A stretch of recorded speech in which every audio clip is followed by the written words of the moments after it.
Halo teman-teman, kenalin, namaku Daden. Aku adalah mahasiswa optometri dari UPRIDA. Kali ini aku mau membahas sedikit tentang apa itu astigmatisme dan juga presbiopia. Selamat menyaksikan.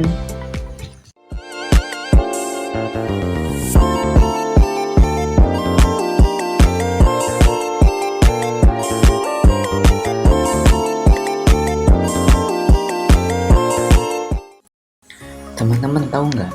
Sebetulnya 1 dari 3 orang di seluruh dunia itu mengalami astigmatisme, dan juga 1,8 miliar orang di dunia di atas usia 40 tahun itu mengalami presbiopia.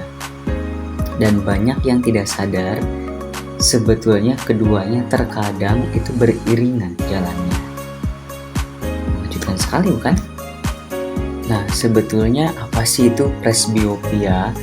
Jadi presbiopia itu adalah penurunan akomodasi dari seseorang yang disebabkan karena memang faktor usia. Biasanya itu kesulitan untuk melihat dekatnya. Nah, gejalanya apa sih? Gejalanya itu biasanya melihat dekatnya sulit, jadi dia harus dijauhkan ketika melihat dekat, dan juga harus melihat objek yang besar-besar, dan juga biasanya ketika terlalu lama melihat dekat dia akan merasa lelah matanya. Solusinya bagaimana? Solusinya sebetulnya seperti yang biasa kita lihat sehari-hari, itu bisa menggunakan kacamata baca, bisa menggunakan kacamata progresif yang bisa melihat jauh, menengah, dekat, maupun bisa menggunakan lensa bifokal yang ada garis di lensanya, itu untuk melihat jauh dan juga dekatnya. Nah, untuk selanjutnya yaitu apa itu astigmatisme. Astigmatisme atau mata silinder ya biasanya itu disebabkan karena tidak meratanya permukaan kornea maupun lensa, sehingga menyebabkan cahaya yang tidak masuk dengan benar dan tidak tepat dengan benar di retina. Gejalanya apa sih kalau kita kena astigmatisme? Biasanya yang pertama, sulit membedakan garis lurus. Yang kedua, ketika di malam hari itu suka silau ketika melihat cahaya. Yang ketiga, itu biasanya berbayang melihat jauh maupun dekatnya.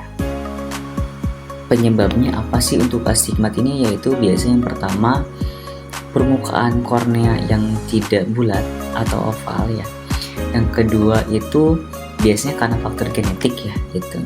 Yang ketiga biasanya ada pasca operasi atau benturan di sebelumnya. Solusinya bagaimana? Solusinya yang pertama adalah menggunakan kacamata silinder. Yang kedua, jika menggunakan soft lens bisa menggunakan soft lens toric. Yang ketiga itu bisa menggunakan ortho-K seperti itu. 3 hari lalu pasien datang ke optik saya, itu mengeluhkan melihat jauhnya itu silau dan juga melihat dekatnya ternyata buram. Setelah saya cek, ternyata pasien tersebut itu sudah mengalami astigmatisme dan juga disertai dengan presbiopia. Solusinya ketika itu saya menyarankan menggunakan lensa kacamata progresif agar bisa melihat jauh, menengah, dekatnya itu secara jelas.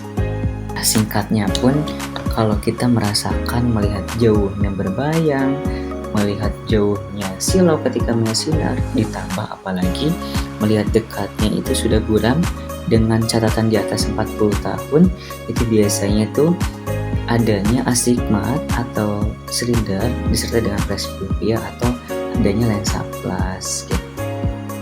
Teman-teman jangan lupa minimal 1 tahun sekali kita harus cek mata agar astigmat kita ataupun presbiop kita, kelainan refraksi lainnya bisa terus terjaga dan terupdate setiap tahunnya sebelum bertambah parah tentunya ya. Terima kasih buat teman-teman semua yang sudah menonton video singkat kali ini. Next kita akan buat video-video yang lain yang lebih edukatif lagi. Oke, selamat bertemu lagi di kesempatan selanjutnya. Bye bye.